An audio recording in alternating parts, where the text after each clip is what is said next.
Yo! Welcome back to another video, man. Today, you got some JxmyHighroller. You feel me? When you grow too tall to play basketball. I don't know how you can be too tall to play basketball. I'm not gonna lie, gang. Like, you got people like Wimby who is like listed at like 7'5" this upcoming season, bro. Like, come on, gang. Like, you feel me? There's no height too tall to play basketball, gang. You can play basketball at any height, gang. You feel me? And that's the beauty of the sport. You know what I'm saying? But yeah, we got the JxmyHighroller reaction. You know, I'm gonna be a lot more consistent with the uploads. I'm trying to upload a lot more. Slowly fixing my sleep schedule.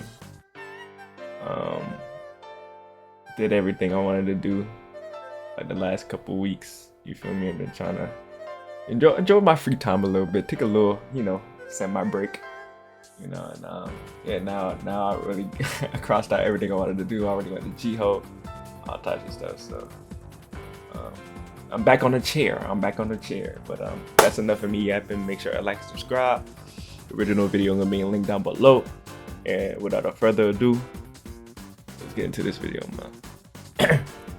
JxmyHighroller.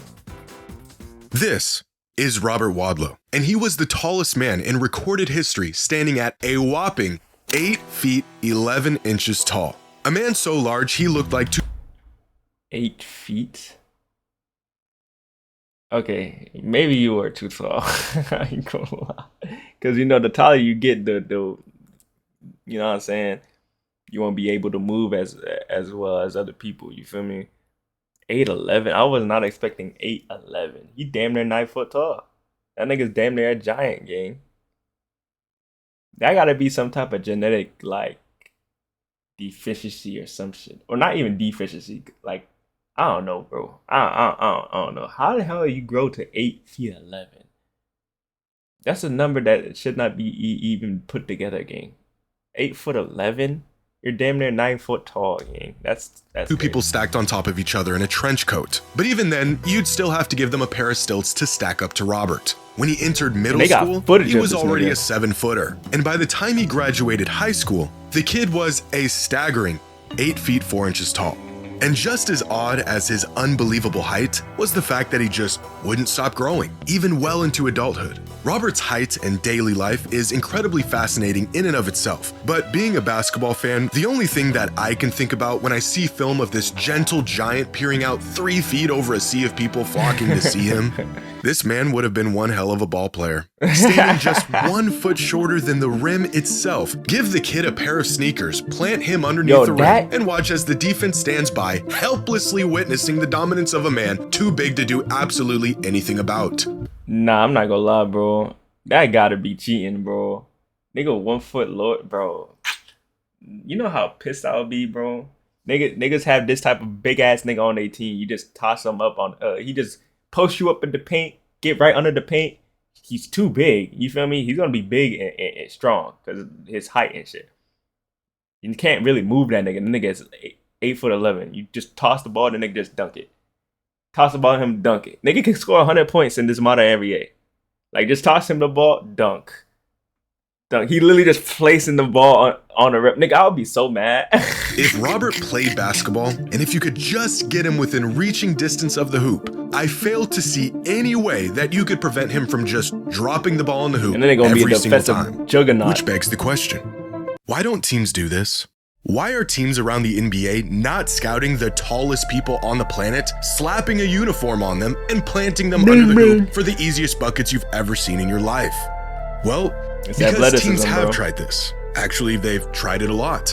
And it turns out you can actually be too tall to play basketball. It's the athleticism, bro.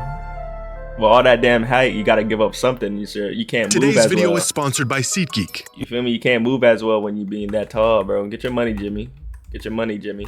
Well, get your money, Can you Jimmy. be too tall to play basketball? Well, the NBA, as well as every other league around the world, has no actual limit to how tall a player can be. The tallest player in NBA history is a record tied between Manute Bol and George Mirasan, both 7'7" giants and taller than any player currently in the league.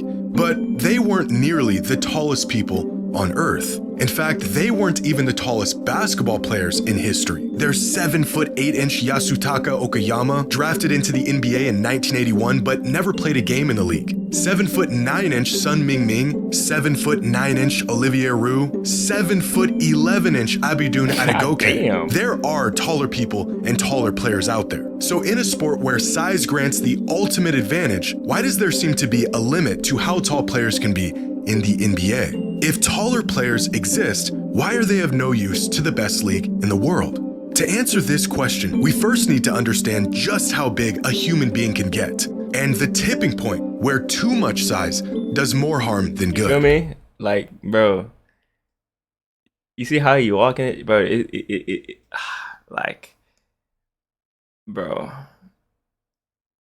it's like you're too tall. Like your body can't handle all that. You know what I'm saying? Damn. At the moment, the tallest player in the NBA is Victor Wembanyama, who was officially measured at 7'3" coming into the NBA a couple years ago, but was recently changed to an official height of 7'4". But even his new listed height seems to be an underestimation. In every photo, compared to other players from around the league and their listed heights, fans have speculated that Wemby is clearly taller than they are listing him. For example, here is 6'11" Tim Duncan. Here's 60-year-old 7'1" David Robinson. Might be a little bit of shrinkage going on there, but still a 7-footer. Here's 6'6" Stephon Castle, and here's Victor Wembanyama. I mean, here's Victor Wembanyama. Nah, that nigga like After crunching some numbers, it's estimated that Wemby is closer to 7'6" or even 7'7". And according to the Spurs team staff, he's still growing. Now, if Wemby is truly 7 feet 6 inches tall, that would make him the 34th tallest human being on the planet. So where are the other 33 guys that are taller than him, and why are they not in the NBA? Well, because they are simply too tall. 8'3", 8'1", 8'1", 7'11", 8'1", 7'11". All of these men have a few things in common. They're all incredibly tall, obviously. None of them play sports, and they all suffer from genetic disorders that made them as tall as they are. No human has ever naturally grown to this size. That's what I'm saying, bro. And just imagine like your bones and shit like that, because it's like, I'm trying to explain it, but it's like I'm not no damn scientist. I'm not no damn scientist, and I'm type tired right now. So I don't know. It's like, bro, being that tall is like, okay. Let me ask y'all a question. Would y'all want to be like a foot taller than you are right now? Like if I was a foot taller, if I was a foot taller, I'd be 7'1". I would not be 7'1". I'm not gonna lie. But all my short people, I know all my short people, like my 5'6" friends, 5'6", I said 5'6". My 5'5" friends, they gonna take that shit in a heartbeat. But me being 6'1", but I'm not taking that offer, gang. I ain't gonna lie. I ain't taking that offer. Instead, the supersized stature of these individuals is due to a rare disorder called gigantism, a condition where the body produces excessive growth hormone, leading to abnormal and excessive height. But the result of this condition is not just extreme size, but a laundry list of medical issues that almost always accompany it. Spinal pain, joint pain, sleep apnea, carpal tunnel, cardiovascular and respiratory issues, insulin resistance, and even neurological conditions. In the cases of these rare individuals, they become so big that their body has trouble even functioning and completing normal everyday tasks, let alone pursuing a career in athletics. Although there is one exception. Sort of. 8'1" Iranian volleyball player Martiza Merzad, who has had a decorated career on the world stage and is currently the tallest athlete on the planet, which would make him the exception to the rule if he didn't compete sitting down. The results of an accident that he had. Oh.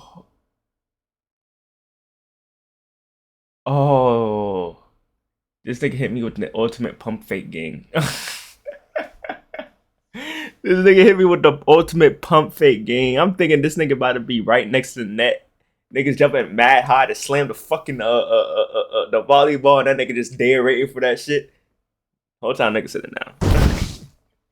Nigga hit me with the ultimate pump fake gang. When he was a teenager, that stopped the growth of one of his legs while the other leg kept growing. Wait, what? Rule if he didn't compete sitting down. The results of an accident that he had when he was a teenager that stopped the growth of one of his legs while the other leg kept growing. A disability that indirectly stemmed from his incessant growth. There aren't many people around the world who are tall enough to be an actual cheat code in sports. And in the extremely rare cases that they are, sports are simply out of the question. Although there isn't a limit to how tall you can be to play basketball, there does seem to be a theoretical limit to how tall a person can be before they have a hard time just functioning. And this limit seems to be about 7'8". Beyond this, there are just a handful of human beings on record to live relatively normal lives without dealing with severe debilitations as a result of their immense size. The human body just isn't meant to be bigger than this. In fact, every single instance of a person growing taller than 7'9" was a result of a genetic disorder. The tallest man in recorded history whose height didn't stem from any pathological condition or excessive growth hormone production is actually, believe it or not, playing basketball right now.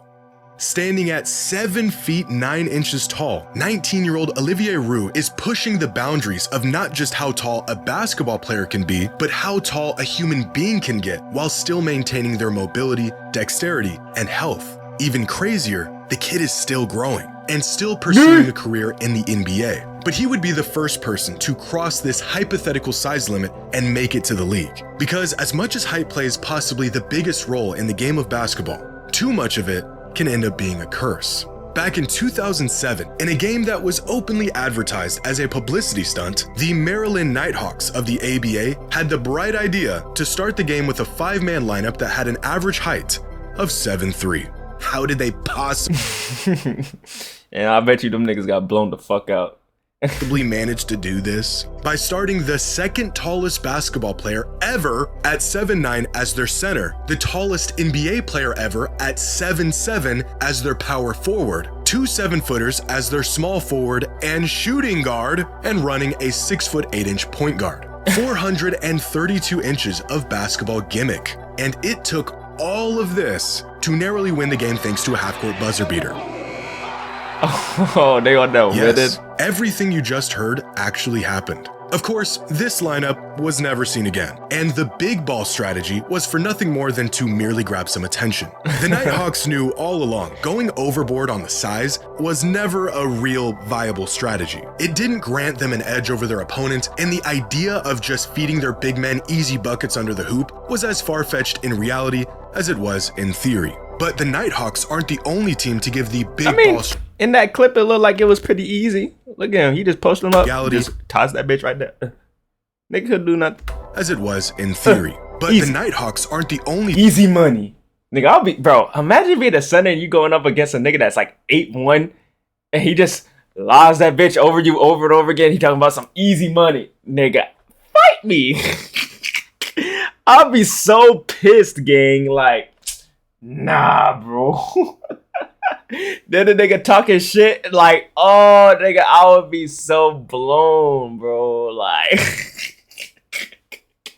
nigga, just imagine a big ass nigga just, easy, barbecue chicken, nigga. I would be like, yo, shut the hell up, gang, before I knock your knees out. Team to give the big ball strategy a shot. In 1999, during the last game of the season, the Dallas Mavericks decided to start the game with a 5-man lineup that consisted of 3 7-footers, one of them being the tallest player in the NBA. 414 inches of lineup and an average height of 6'11", which goes down as the biggest starting 5 in NBA history. They ended up losing the game by double digits, their experiment was a dud, and this lineup was never seen again.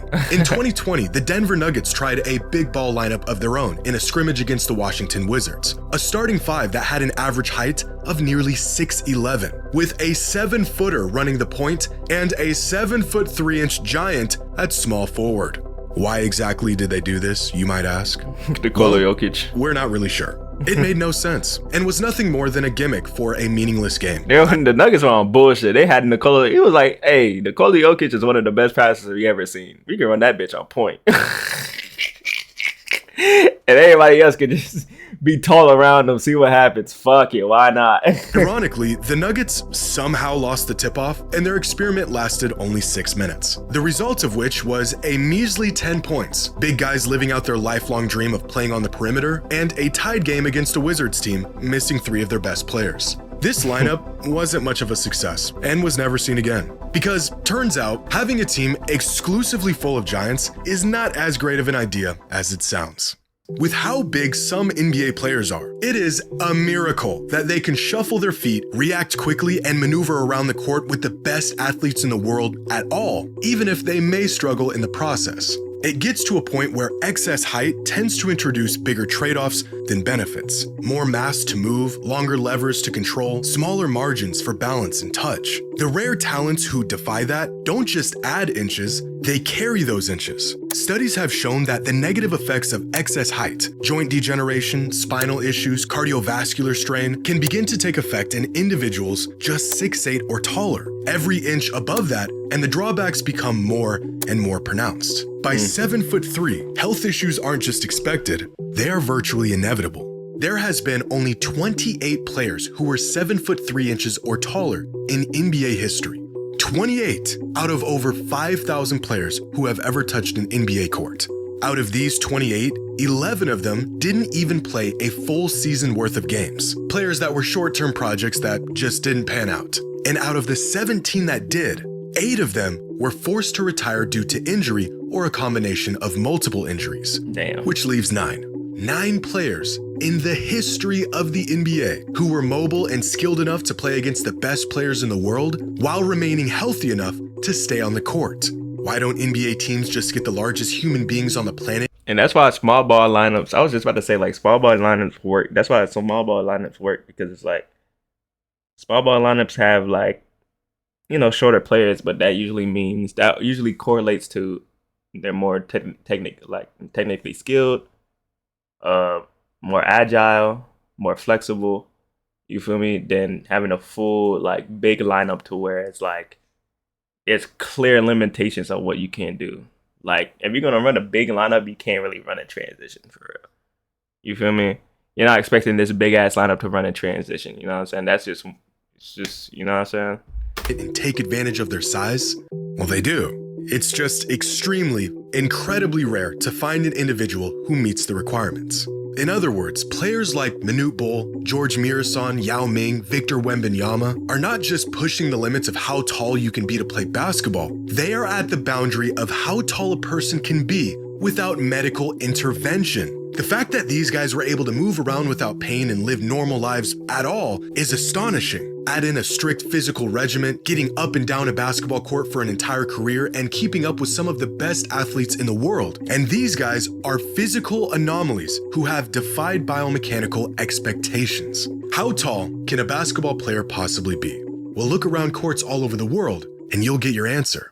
Online, there is a list of the tallest people in the world. Now, this list doesn't include every single extremely tall person, but it does include everyone over 7'3" that has been officially measured and verified. And among all of these individuals, 87 of them are alive today. 87 human beings across the entire planet who are officially at least 7 feet 3 inches tall. Of these 87 people, 49 of them have played or are currently playing professional basketball. So damn near over half of these motherfuckers. God damn. Okay. Damn. That is 57%, meaning that the majority of giants alive today were at one point or are currently pro basketball players. Even crazier, 27 of them played or are currently playing in the NBA. But here's where it gets really interesting. Of these 49 pro basketball players, none of them were taller than 7'9", and 45 of them, the vast majority, were 7 feet 7 inches or shorter. Again, this seems to be the absolute limit of how tall a basketball player can truly be. Because if we reduce this list to the people who are between 7'3" and 7'7", then 71% of them have played professional basketball at some point in their life. 71%. And 43% have played in the NBA. So if you aren't really tall, your chances of becoming a pro basketball player are pretty slim. And if you're too tall, your chances aren't much better. But if you're in this Goldilocks zone where you have an abundant... So basically, if you 7'3" to 7'7", your chances of being a pro basketball player is really high. That's basically what I'm getting out of this. I ain't gonna lie. Like, you feel me? Nah, over, like he said, what, 71% of them are like pros, at least pros? That's fucking crazy, gang. I ain't gonna lie, gang. Excuse me. Of size without being debilitating, you are essentially a shoo-in as a pro basketball player. Can a person be too tall to play basketball? Well, technically, no. But as of right now, and from everything that we've seen, there appears to be a practical limit at about 7 feet 8 inches tall. So, yeah, in theory, you could just plant a mega giant near the rim, feed him the ball, and give your team the most unstoppable advantage the sport has to offer. You just have to go out and find a mega giant good enough to compete and healthy enough to not completely fall apart on the court. Good luck with that. Great video, Jimmy. You feel me? Great, Jimmy. God damn. I was gonna go through this whole video without stuttering. Can't even go through it without stuttering, gang. But great video, Jimmy. You feel me? I always fuck with this nigga Jimmy's videos and stuff like that. So yeah. Make sure I like, subscribe. The original video gonna be linked down below. And without further ado, I'll see you on the next video, man.